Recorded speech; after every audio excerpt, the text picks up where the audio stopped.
ओम शांति। Good morning angel. 21/1/2026 के मुरली में मीठे प्यारे बाबा बोले, एक बाप की याद से सुप्रीम बनना है तो भूले चुके भी किसी और को याद नहीं करना है। तो बाबा बोला एक बाप को, तो एक बाप को हम कैसे याद करेंगे? जैसा बाप है मेरा उसी स्वरूप में उसको याद करेंगे, तब हम सुप्रीम बनेंगे, यानी उसके जैसा बनेंगे। तो अभी तक हम क्या कैसे याद करते थे? शरीर समझकर बाबा को याद करते थे। लेकिन अब हम शरीर में रहते हुए बाबा को कैसे याद करते हैं? निराकारी, निरअहंकारी, निर्विकारी, थॉटलेस, बॉडीलेस, स्टोरीलेस आत्मा, जिसका ना कोई शरीर है, ना कोई संकल्प है, ना कोई थॉट है, ना कोई फीलिंग है, ना कोई इमोशन है। एकदम साइलेंस, बीज रूप स्थिति है ना। अब इस स्मृति से हम बाबा को याद करेंगे, तब हम बाबा जैसा सुप्रीम बन जाएंगे। यानी जो बाबा का स्वरूप है वो मेरा स्वरूप है, हम दोनों जो हैं एक ही जैसे हैं, तब हम बाबा जैसा बन जाएंगे। तो बाबा बोला तो भूले चुके भी किसी और को याद नहीं करना। भूले चुके किसी और को याद नहीं करना यानी इस अपने शरीर को कभी याद नहीं करना। शरीर में मैं और मेरा मत लगाना, और मन में जो कुछ भी रोल तुम्हारे आ रहे हैं उसको याद मत करना, है ना। शरीर और माइंड दोनों से परे चले जाओ, है ना। और परे जाने वाली ही परे जाओगे तभी तुम्हें अपने सत्य का अनुभव होगा।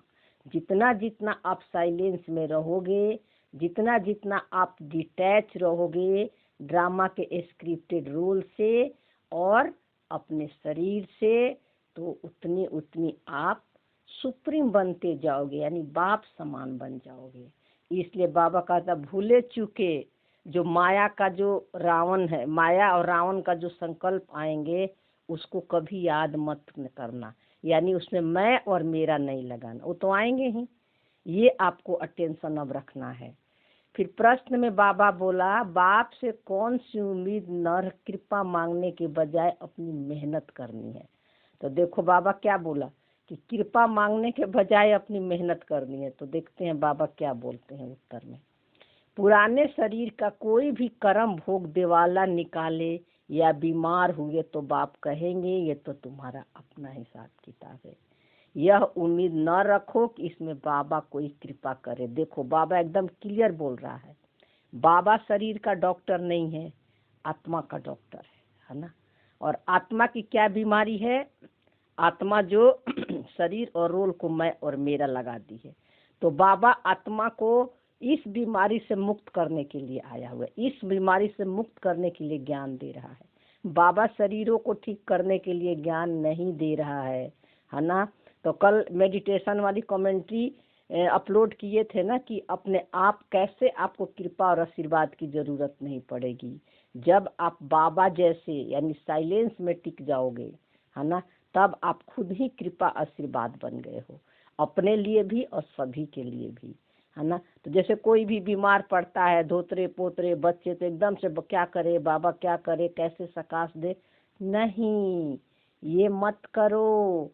आप जो है शरीरों को देखते हो इसीलिए परेशान हो जाते हो, वहाँ पर अटेंशन दो और चेक करो कि अगर घर में कोई बीमार है, ये तो हमें घबराहट हो रही है, चिंता हो रही है, दुख हो रहा है, तो आप अपने को क्या किए हो? अटैच उनसे रखे हो। आप जो है खुद ही बॉडी कॉन्शियस में हो, उनको संपन्नता और संपूर्णता में देखो। आत्मा का कोई बीमारी नहीं होती है, आत्मा बीमार नहीं पड़ती है ना। वो भी आत्मा है ना। वो शरीर का कर्म भोग है, वो तो सभी को चुकतू करना पड़ेगा, चाहे ज्ञानी है चाहे अज्ञानी है। आपका बस एक ही रोल है कि आप जो कुछ भी सेवा सहयोग करना है पूरा उनको भरपूर सहयोग सेवा करो जो हो सकता है, लेकिन आपकी अंदर से स्थिति नहीं हिलनी चाहिए, है ना। आप जो है आपको अंदर में शांति की अनुभव होना चाहिए, स्टेबिलिटी होनी चाहिए मन में।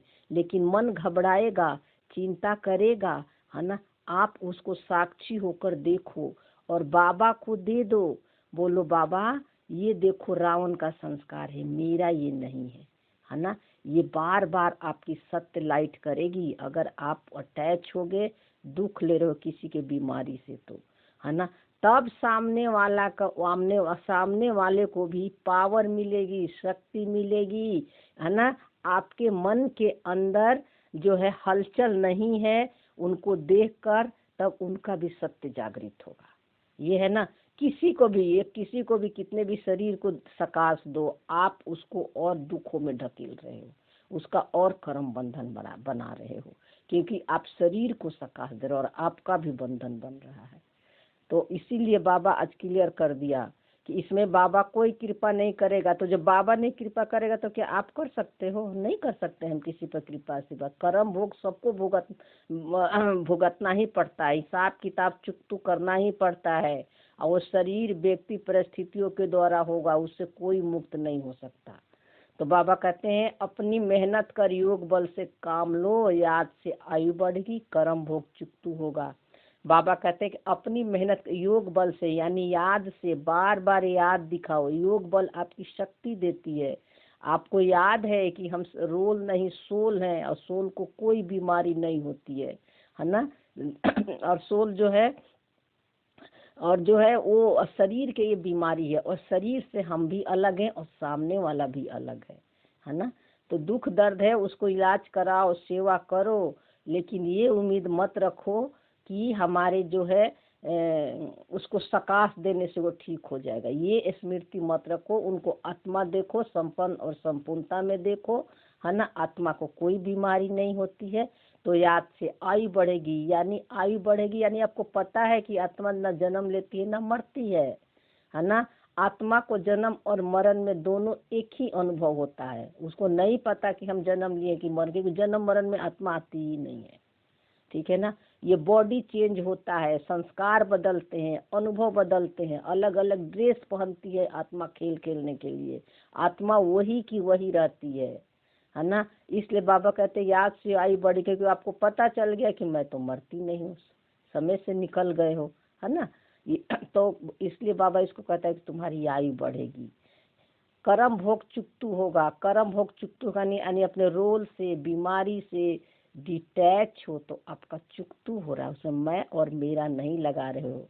हमें शरीर में दर्द है, तकलीफ है, उसको डिटैच होकर देखते हैं और उसको एक वाइब्रेशन और एनर्जी समझते हैं, और कहते हैं कि जब तक तुझे रहना है रह। ये आया ही हमको शरीर से डिटैच करने के लिए, है ना। कोई इंटरेस्ट, कोई इच्छा नहीं होती है कि बीमारी ठीक हो जाए। हाँ, उसकी इलाज जो कुछ भी है करवाना है और करवाते भी हैं, जो भी इंतजाम करना हो, लेकिन ये इच्छा नहीं है कि जल्दी ठीक हो जाए कोई भी बीमारी। जब तक रहना है रहे, क्योंकि हमारे हाथ में है ही नहीं है। जो होना है सब स्क्रिप्टेड है। ड्रामा को जब ठीक करना होगा तो ठीक करेगा। जब तक आप डिटैच नहीं होगी, है ना, साक्षी होकर नहीं देखोगे अपने शरीर को और दूसरों को भी, बीमारी को, तब तक जो है आप जो है अपने सत्य को अनुभव नहीं कर सकते हो, है ना। तो बाप जो प्राणों से भी प्यारा है, उनसे जितना लव होगा उतना याद रहेगी और कल्याण तो होता रहेगा। तो लव आपका नेचुरल नेचर है। लव हमें करना नहीं पड़ता है। जब हम शरीर और रोल को नहीं देखते हैं, है ना, तो हमसे ऑटोमेटिक लव यानी प्यार फ्लो होता है। अपने आप को भी मिलता है और सामने वाले को भी मिलता है। हम क्यों दुखी हो जाते हैं? उनके संस्कार को देखकर, उनके पाठ को देखकर, या अपने ही कोई संकल्प थॉट फीलिंग आती है तो हम दुखी परेशान हो जाते हैं। तो आपको याद दिलाना है कि ये लव, जो कुछ भी संकल्प थॉट फीलिंग, दुख के भी सुख के भी आ रहे हैं, ये दोनों मेरे ही क्रिएशन है। तो ये हमारे ही पास तो आएंगे ना, कहाँ जाएंगे। तो दुख के भी, दुख जब आ रहा है, निगेटिव संकल्प आ रहा है, उसको भी प्यार करो, एक्सेप्ट करो। एक्सेप्टेंस आपका नेचुरल नेचर है। एक्सेप्टेंस के लिए कोई पुरुषार्थ नहीं करना पड़ता है।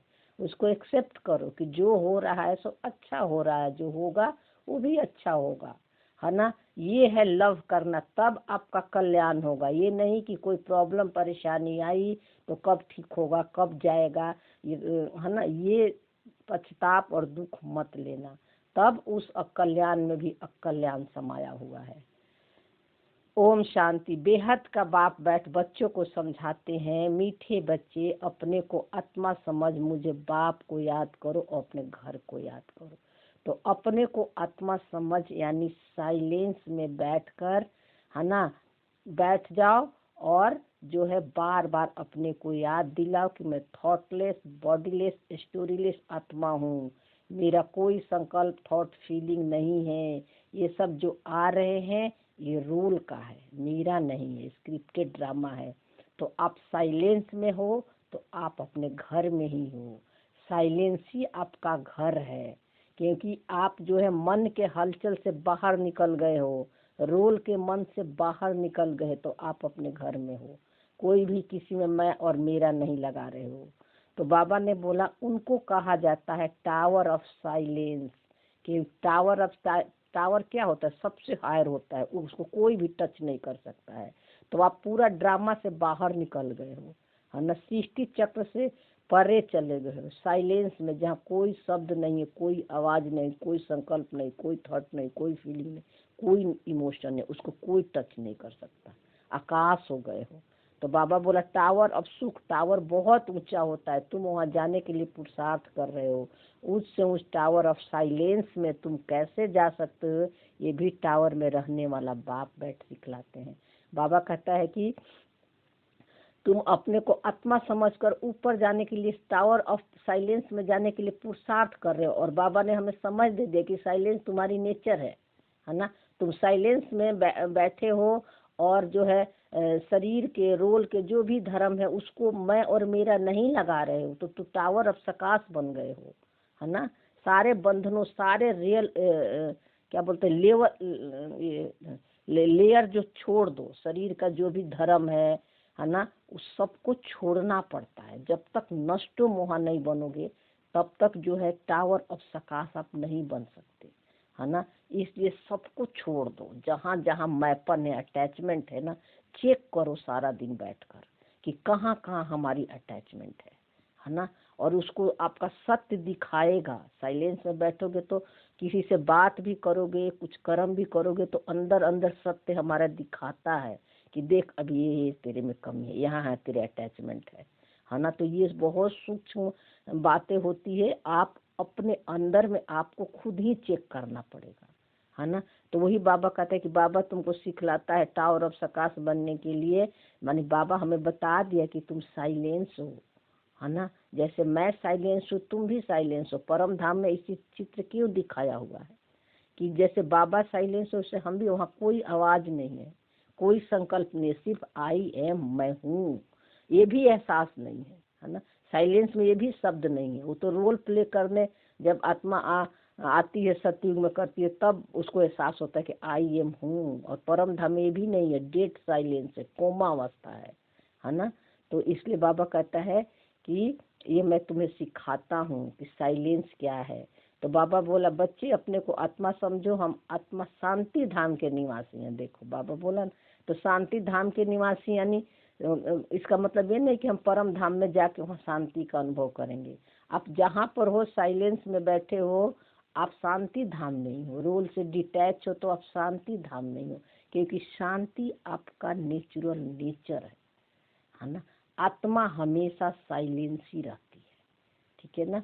तो सिर्फ उसके होने से ये सारा कार्य होता है, सारी सृष्टि चल रही है, तो उसके लाइट साइन होने से सब कुछ हो रहा है।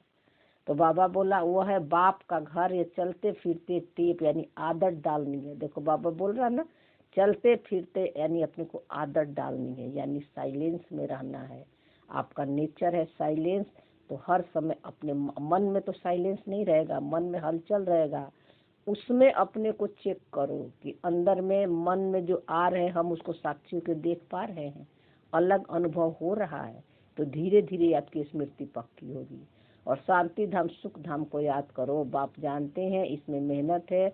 जो आत्माभिमानी होकर रहते उनको कहा जाता है महावीर। याद से ही तुम महावीर सुप्रीम बनते हो। आत्माभिमानी महावीर कौन है, कौन होते हैं? जो अपने को रोल में रहते हुए आत्मा समझते हैं और रोल के बिल्कुल प्रभाव में नहीं आते हैं, न दुख के न सुख के, वो है महावीर। सुप्रीम अर्थात बच्चों को खुशी होनी चाहिए। स्वर्ग का मालिक बनाने वाला बाबा विश्व के मालिक बनाने वाला है, विश्व का मालिक बनाने वाला है। बाबा हमें पढ़ा रहा है। आत्मा की बुद्धि चली जाती है बाप की तरफ। ये है आत्मा का लव, एक बाप के साथ। सवेरे सवेरे उठ बाबा से मीठी मीठी बातें करो। बाबा आपकी तो कमाल है, स्वप्न में भी नहीं था कि आप हमें स्वर्ग का मालिक बनाएंगे। बाबा हम आपकी शिक्षा पर जरूर चलेंगे। तो बातें अगर करनी है, रूह रूहान करनी है, तो बाबा से बातें करो। और बाबा से कैसे बातें करोगे? बाबा से ये बातें नहीं करो कि बाबा मेरी ये बीमारी है, इसको ठीक कर दो, मेरे बच्चों की नौकरी लगा दो, बाबा मेरे, ये सब घर के लफड़े वाली बातें नहीं करनी है। बाबा से रूह रिहान करने का मतलब है कि बाबा मैं और आप दोनों तो एक ही समान है। मैं भी साइलेंस हूँ, आप भी साइलेंस हो, है ना। तो बाबा आप कैसे इस सृष्टि को, इस दुनिया को साक्षी होकर देखते हो, है ना। जैसे आप साक्षी होकर देखते हो बाबा, हम भी साक्षी होकर देखते हैं। लेकिन माया के बहुत सारे संकल्प, थॉट, फीलिंग आ रहे हैं बाबा। तो अब ये सब आप ले लो, है ना। बार बार बाबा को याद दिलाओ कि देखो बाबा माया ने ये भेजा, ये देखो मेरा नहीं है, मैं इससे अलग हूँ, ये आप ले लो, है ना। तो इस तरह बाबा से रूह रूहान आप कर सकते हो। कोई भी काम, कोई भी पाप का काम नहीं करेंगे। बाबा जैसे पुरुषार्थ करते हैं, बच्चों को भी सुनाते हैं। शिव बाबा को इतने ढेर बच्चे हैं, होना तो होगा ना, कितने बच्चों को संभाल होती है। तो बाबा हमें क्या सुनाता है कि मैं पुरुषार्थ करता हूँ। बाबा हमें ये सुनाता है कि जैसे मैं साइलेंस हूँ, सारे सृष्टि को साक्षी होकर देखता हूँ, है ना, सारे खेल को देखता हूँ, बच्चे तुम भी इसी तरह देखो, है ना। तो बाबा हमें ये समझाता है, यहाँ तुम ईश्वरीय परिवार में बैठे हो, बाप सम्मुख बैठा है, तुम्हें से खाऊं, तुम्ही से बैठूं, तुम्हें जानते हो, शिव बाबा इसमें आकर कहते हैं। तो इसका मतलब है कि खाते पीते बोलते हंसते हर समय आपकी स्मृति होना चाहिए कि पीछे मैं और बाबा दोनों साइलेंस हैं। और जो कुछ भी हम खा रहे हैं, पी रहे हैं, पानी पी रहे हैं, चल रहे हैं, फिर रहे हैं, है ना, ये बॉडी के लिए फ्यूल है। पहले हम बाबा को याद दिलाते थे, खिलाते थे, अब हम बोलते हैं कि ये बॉडी के लिए फ्यूल है बाबा, ये बॉडी को खिला रहे हैं। आप भी नहीं, आपका भी शरीर नहीं है, आप भी नहीं खाते हो, आपका भी कोई इंद्रिया नहीं है, और मैं आत्मा भी आप ही के जैसे हूँ ना बाबा। तो लेकिन ये बॉडी को भोजन मिल रहा, बॉडी के लिए फ्यूल है बाबा, है ना। तो इस तरह बाबा को बातें करो। तो बाबा बोला कि मीठे बच्चे माँ में कम याद करो और देश सहित देह के सभी संबंधों को भूल जाओ। ये अंतिम जन्म है, पुरानी दुनिया, पुराना देह खलास हो जानी है। देखो बाबा क्या बोला कि देह सहित देह के सारे संबंधों को आपको छोड़ना पड़ेगा। जब आप शरीर से मर गए तो आपके लिए ये दुनिया मर गई, यानी सारे शरीर के धर्म आपके लिए मर गए हैं। अब आपका एक ही धर्म रह गया, आत्मिक धर्म। तो बाबा बोला पुरुषार्थ के लिए थोड़ा सा संगम का समय है। बच्चे पूछते हैं बाबा ये पढ़ाई कब तक चलेगी? जब तक दैवी राजधानी स्थापना हो जाए तब तक सुनाते रहेंगे।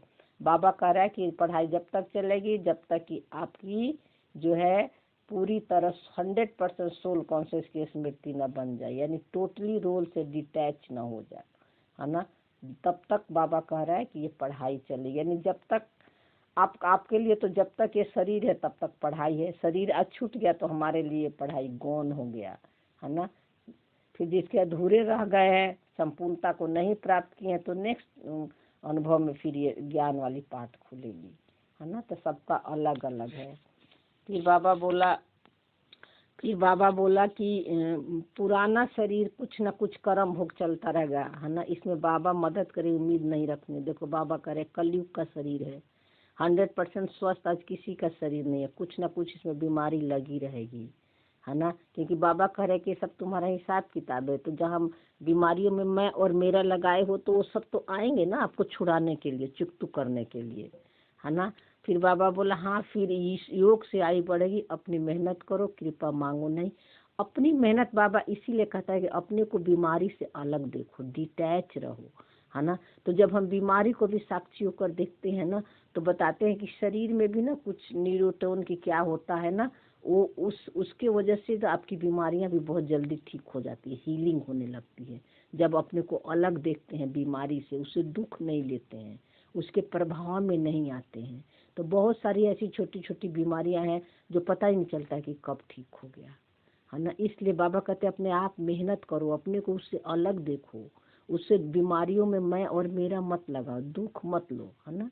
तो बाबा कहते हैं कि योग बल से काम लो, गाते भी हैं मुझे पलकों में छिपा लो, प्रिय चीज के नूरे रत्न प्राण प्यार कहते हैं, यह बाप तो बहुत प्रिय है ना परंतु गुप्त है। बाबा कह रहा कि उनके लिए लव ऐसा होना चाहिए जो बात मत पूछो। बच्चों को तो बाप को पलकों पे छिपाना पड़े, पलके को ये आंखें नहीं है। देखो बाबा बोला आज हम क्या बोलते हैं, बाबा हमें पलकों पर बैठा के ले जाएगा, है ना। तो बाबा बोल रहा है कि पलके कोई आंखें नहीं है। पलकों पर बिठा के ले जाने का मतलब ये होता है कि मैं और बाबा जब एक समान, हमारी दृष्टि आत्मिक बन गई, है ना, रोल्स के बिल्कुल प्रभाव में नहीं आ रहे हैं, तो हम और बाबा दो नहीं रह गए, एक ही हो गए, है ना, बाप समान बन गए। तो यही है पलकों पर बिठा कर ले जाना, है ना। बाबा के आंख तो है नहीं, आपको पलकों पर कहाँ बैठा के ले जाएगा, है ना। तो मोस्ट बेलबेट निराकार बाप हमें पढ़ा रहे हैं, ज्ञान का सागर, सुख का सागर है, प्यार का सागर है। ऐसे मोस्ट बेलबेट बाप के साथ कितना प्यार चाहिए। बाबा आपके सोमान को याद दिला रहा है कि जो मेरा सोमान है वो तुम्हारा सोमान है ना। वो मास्टर सागर है, मोस्ट वेलवेट है, तो आप भी हो, हमारे आप में कोई कमी नहीं है, दोनों हम एक ही जैसे हैं। तो इसको याद करके जो है हमेशा याद स्मृति में रखो, है ना। कितना प्यार, बच्चों को कितनी निष्कामी सेवा करते हैं, पति शरीर में आकर तुम बच्चों को हीरे जैसा बना देते हैं। बाबा कहता है कि मैं कितना निष्कामी सेवा करता हूँ, है ना, क्योंकि बाबा में कोई इच्छाएं कामनाएं नहीं होती है, लेकिन फिर भी बाबा पतित शरीर में आकर यानी 5 तत्वों का आधार लेकर हमें ज्ञान सुनाता है और हमें समझ देता है। और जो भी आप ज्ञान सुन रहे हो सब आपके अंदर रिकॉर्डेड है ना। तो सिर्फ आप जो है, आपको लगता है कि हम ज्ञान सुन रहे हैं, लेकिन ये आपके अंदर की जागृति हो रही है। साइलेंस में जब बैठोगे तो ये सारी ज्ञान की जो आपके अंदर रिकॉर्डिंग सब खुलेगी, धीरे धीरे आपको सब समझ में आएगा।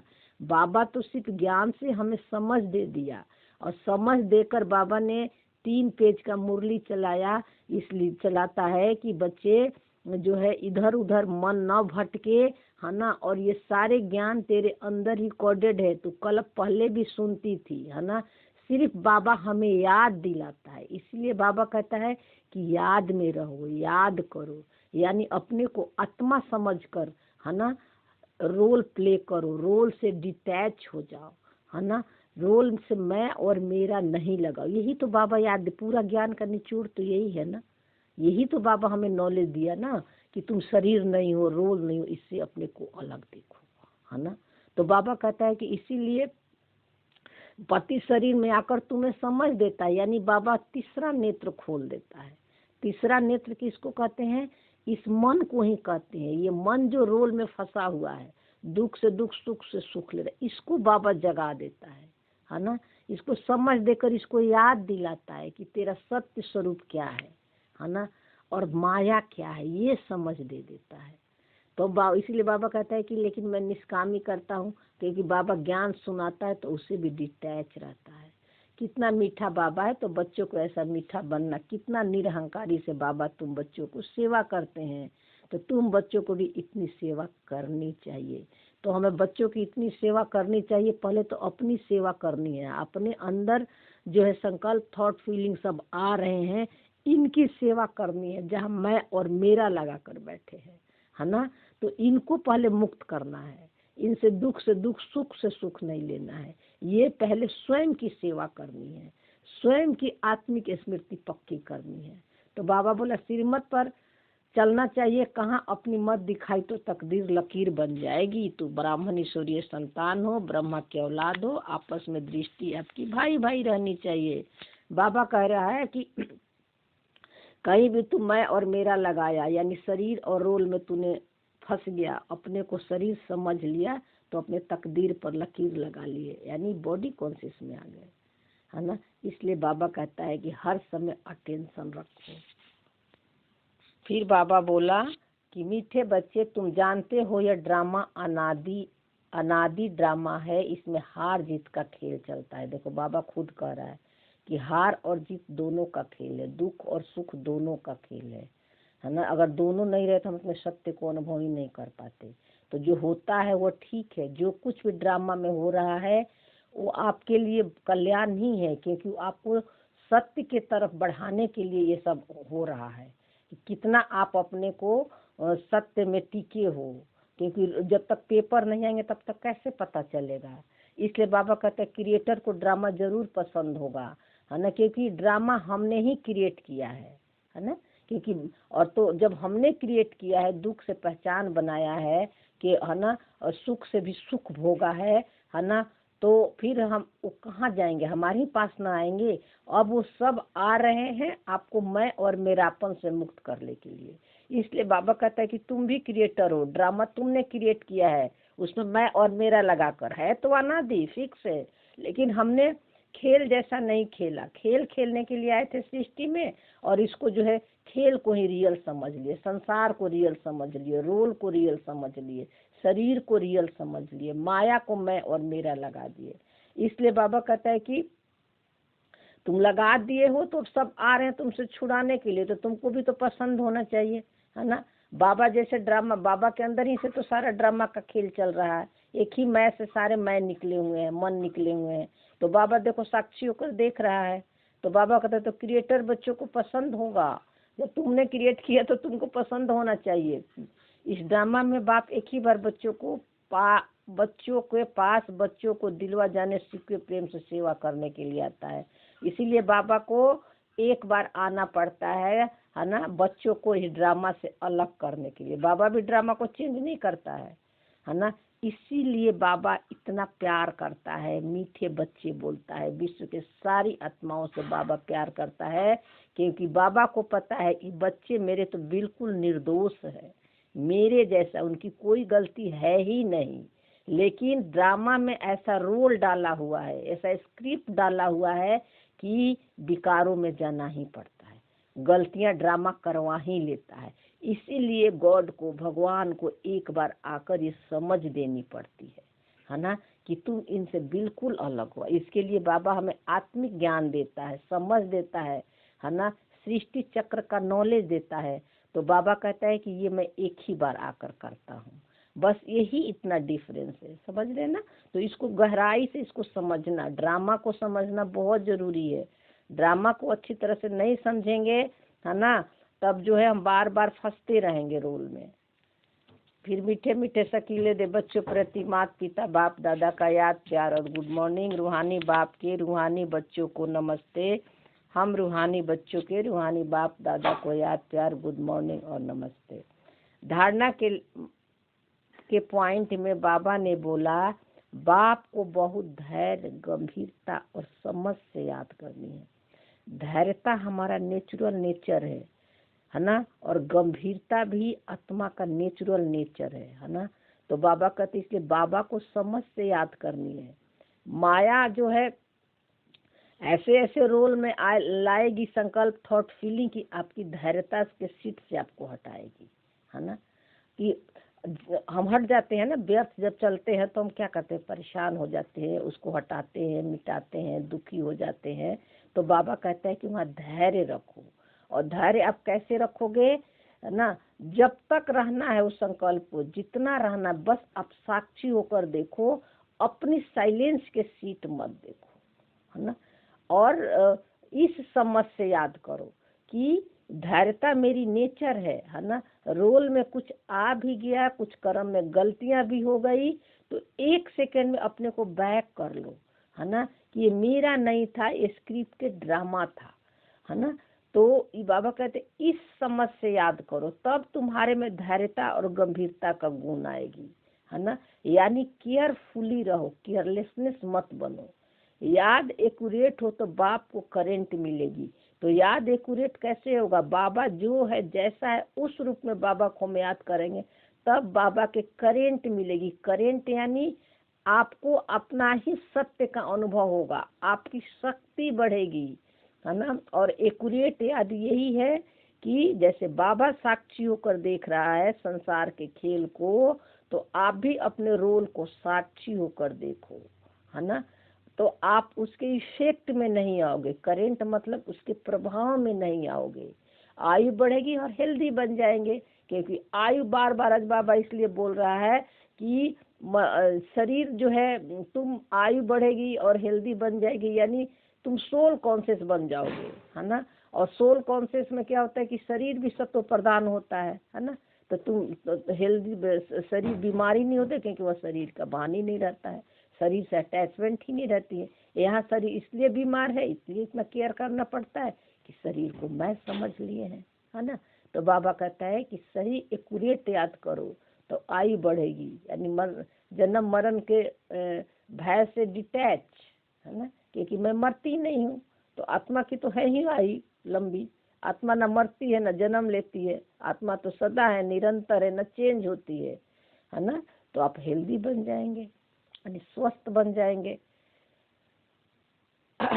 फिर बाबा दूसरी पॉइंट पे बोला, उच्च पद पाना है तो अपनी चलन को सुधारना है, अधिक तमन्नाएं नहीं रखनी है, इच्छाएं और कामनाएं ज्यादा नहीं रखनी है। कर्म इंद्रिया पर देखो पूरा कंट्रोल रखना है, माता पिता को पूरा फॉलो करना है। बाबा यहाँ क्या बोल रहा है कि ज्यादा इच्छाएं कामनाएं नहीं रखनी है, जितना जरूरत हो उसकी पूरी करनी है। ज्यादा इच्छाएं कामनाएं को पूरी करने में लग जाओगे, है ना, तो आप फिर इंद्रियों के रस में डूब जाओगे, है ना। तो फिर आप दुख और सुख में फंस जाओगे। इसलिए बाबा कहता है कंट्रोल रखना, यानी कर्म इंद्रियां के द्वारा जो खाने पीने का, घूमने का, पहनने का जो सुख मिलता है ना, उससे आप जो है अलग देखो अपने को, है ना। और ज्यादा इनके पीछे टाइम वेस्ट मत करो, शरीर को उतना ही ध्यान रखो जिससे आपका काम चल जाए, है ना। हर समय अपने मन को ध्यान रखना है। हर समय मन कुछ भी डिमांड करता है खाने पीने को, तो हर समय इसकी डिमांड पूरा मत करो, है ना। इसीलिए 5 कर्म इंद्रियां को आपको दिखाते हैं ना वो गीता में, वो 5 हमारे कर्म की इंद्रियां हैं। तो ये 5 कर्म इंद्रियां से तो आत्मा इसी में तो मेन फंसी हुई है। तो इससे हमको कंट्रोल करना, यानी इसके प्रभाव में, अब इंद्रियों के प्रभाव में नहीं आ रहा। जो हमें इंद्रिया दिखा रहा, सुना रहा, जो बोल रहा है, ये ना, इससे अपने को अलग करके देखो। जितना जरूरत है उतना पूरा करो, बाकी डिटैच हो जाओ। माता पिता के पूरा फॉलो करो, यानी बाबा को पूरा फॉलो करो। फिर वरदान में बाबा बोलो, फॉलो फादर और सी फादर के महामंत्र द्वारा एक रस स्थिति बनाने वाले श्रेष्ठ पुरुषार्थी भव। फॉलो फादर और सी फादर के महामंत्र, है ना। तो देखो हमारे तो ऐसे फॉलो फादर शिव बाबा है, हमें शिव बाबा को ही फॉलो करना है और उन्हीं को देखना है। तो फॉलो कैसे करोगे? बाबा साइलेंस है तो हम भी साइलेंस है ना। और बाबा रोल से साक्षी है तो हम भी साक्षी हैं। जैसे बाबा का शरीर नहीं है, रोल नहीं है, तो मेरा भी नहीं है, लेकिन आपके तो आ रहे हैं। तो उसी को सी फादर यानी साक्षी होकर देखो, जैसे बाबा देखता है। तो सी फादर के महामंत्र द्वारा एक रस स्थिति बनाने वाले श्रेष्ठ पुरुषार्थी भव। तो सी फादर बाबा ने आपको मंत्र दे दिया है, मंत्र भी दिया है ना, मन मना भव का मंत्र, है ना, कि मन में जो कुछ भी आ रहे उसको साक्षी होकर देखो, बाबा को दे दो, तब एक रस स्थिति आपकी बनेगी। सी फादर फॉलो फादर, इस मंत्र को सदा सामने रखते हुए चढ़ती कला में चलते जाओ, उड़ते चलो। कभी भी आत्माओं को नहीं देखना है, क्योंकि आत्माएं सब पुरुषार्थी है। पुरुषार्थी में अच्छाई भी होती है और कुछ भी होती है वो संपन्न नहीं है, कुछ भी कमी भी होती है, संपन्न नहीं है। देखो बाबा क्या करे, किसी को, कोई भी दीदी दादिया, किसी के आपको नकल नहीं करना है, सिर्फ जो है शिव बाबा को देखना है ना। क्योंकि अभी सभी पुरुषार्थी हैं, है ना। तो अभी सभी के स्थिति अभी ऊपर नीचे होती है, कभी अच्छाइयाँ कभी बुराइयाँ, सब में अभी आ रही है। तो बाबा कहते हैं कि अगर किसी दीदी दादियाँ या अपने बड़ों को या किसी इंस्ट्रूमेंट को या किसी निमित्त को देखोगे तो तुम संपन्न नहीं बन पाओगे, है ना। तुम जो है बाबा को सिर्फ देखो। तो हम कहते हैं ना कि इतने सालों से ज्ञान में इनकी अभी भी स्थिति नहीं बनी, ये भी नहीं देखना है हमको, है ना। फिर बाबा बोले इसलिए फॉलो फादर न कि ब्रदर सिस्टर। तो जैसे फादर एक रस है, इसलिए बाबा कहते हैं कि बाप को फॉलो करना है, निराकारी बाप को, न कि भाई बहन को फॉलो करना है। ऐसे फॉलो करने वाले एक रस स्वतः हो जाएंगे। स्लोगन में बाबा बोला, पर चिंतन के प्रभाव में न आकर शुभ चिंतन करने वाली शुभ चिंतक मनी बनो। तो बाबा क्या बोला स्लोगन में कि पर चिंतन, यानी पर चिंतन कब हम करते हैं, जब हम शरीर अपने को समझते हैं, रोल समझते हैं। तो बाबा कहता है कि इसके प्रभाव में ना कर शुभ चिंतन करो तो शुभ चिंतक मन ही बन जाओगे। तो कैसे बन जाओगे? आत्मा, मैं भी आत्मा हूँ और सामने वाला भी आत्मा है, मैं भी संपन्न और संपूर्ण हूँ, वो भी संपन्न और संपूर्ण है। ये तो आपको चिंतन होनी चाहिए, यानी ये आपकी स्मृति होनी चाहिए। रोल में उसका कुछ भी हो रहा है या आपके रोल में कैसा भी संकल्प थॉट फीलिंग आ रहे हैं, उससे अपने को अलग देखना, बार बार याद दिलाना कि ये मेरा नहीं है और सामने वाला का भी ये संस्कार नहीं है, हम दोनों एक समान है, एक ही है ना। तब आप शुभ चिंतक मनी बन जाओगे। अव्यक्त इशारे में बाबा बोला इस अव्यक्ति मास में बंधन मुक्त जीवन मुक्त स्थिति के अनुभव करो। जैसे और स्थूल वस्तुओं को जब चाहो तब लो और जब चाहो तब छोड़ दो। बाबा कह रहा है तो वैसे देह के भान को जब चाहो तब छोड़कर देही अभिमानी बन जाओ। यह प्रैक्टिस इतनी सरल है जितनी कोई स्थूल वस्तु की सहज होती है। बाबा कहता है ये शरीर जो है, ये जो है स्थूल चीजों को या शरीरों को छोड़ना बहुत सहज है। जैसे कोई वस्तु को छोड़ देते हो, स्थूल चीजों को छोड़ देते हो, उससे भी ज्यादा सहज है इसको छोड़ना। तो आपको मैं और मेरापन छोड़ना है। स्थूल वस्तु, स्थूल चीजों जो कुछ भी दिखाई दे रही है उसमें आपको मैं और मेरा नहीं लगाना है ना। अपने को अलग देखना है, यानी दृष्टा बनकर सब कुछ होते हुए, करते हुए, सुनते हुए देखना है, किसी में फंसना नहीं है। तो इसीलिए बाबा कहते हैं कोई स्थूल वस्तु भी की सहज होती है, वैसे आपका सहज पुरुषार्थ हो जाएगा। सिर्फ कर्म को होते हुए देखो, हम तो यही करते हैं, सिर्फ कर्म, कुछ चीज भी सीन कुछ भी दिखाई देता है, सिर्फ देखती है, कोई संकल्प नहीं, चाहे कैसे भी अच्छे हो बुरे हो। हाँ, लेकिन घर में कुछ ऐसी होती है चीजें तो बोलना पड़ता है, लेकिन पूरी अपनी अंदर से पूरा टेंशन रखती है ना। क्योंकि हम क्यों फंसे हुए, सब चीज को पकड़ के रखे हैं, रिश्तों को पकड़ के रखे हैं, चीजों को पकड़ के रखे हैं। तो बाबा कहते हैं कि जहाँ जहाँ तुम पकड़ के रखे हो, अटैच हो, सब छोड़ दो, मैं और मेरा मत लगाओ, है ना। अपने को, नाम को भी मैं शब्द हटा दो कि मैं कर रही हूँ, मैं सिर्फ शुद्ध आत्मा, मैं एक आत्मा हूँ बस, है ना। मैं शब्द भी अपने को भी अलग करने के लिए ये अपने को याद दिलाओ कि खा रही है, पी रही है, चल रही है, किसी से भी आप ऐसे बातें करो, ऐसी बातें करती है। कोई बोलता है नहीं समझता है तो नहीं समझे, है ना। फिर रचयिता जब चाहे रचना का आधार ले, जब चाहे तब रचना के आधार को छोड़ दे, तब जब चाहे तब न्यारे, जब चाहे तब प्यारे बन जाए, इतना बंधन मुक्त बनो। जब चाहे तब न्यारे और प्यारे बन जाएगा, लेकिन आपको मैं और मेरापन छोड़ना पड़ेगा। आज बैठकर लिस्ट बना कि कहाँ कहाँ मैंपन का भान है ना, कहाँ कहाँ मेरापन का भान है ना। तो आप जो है लिखो उसको। प्रैक्टिकल जब हम अनुभव करते थे तो इसको लिखते थे कि कहाँ कहाँ अभी हम फंस रहे हैं, है ना। तो उसको लिखते थे कि अब इस पर हमको अटेंशन देना है ना। तो इस तरह बाबा कहते हैं कि न्यारे और प्यारे, फिर एक दिन आपकी स्टेज न्यारे और प्यारे वाली ऑटोमेटिक बन जाएगी। अभी तो हम पुरुषार्थ कर रहे हैं ना बंधन मुक्त के बनने के लिए, है ना। बंधन मुक्त के सीट पर सेट कर दिए हैं, हमको पता हो गया है कि आत्मा का कोई बंधन होता ही नहीं है। अब जहाँ जहाँ बंधन आ रहा है, दिख रहा है, तो वो अब उसको छोड़ते जाओ, ठीक है। ओम शांति। Thank you Baba.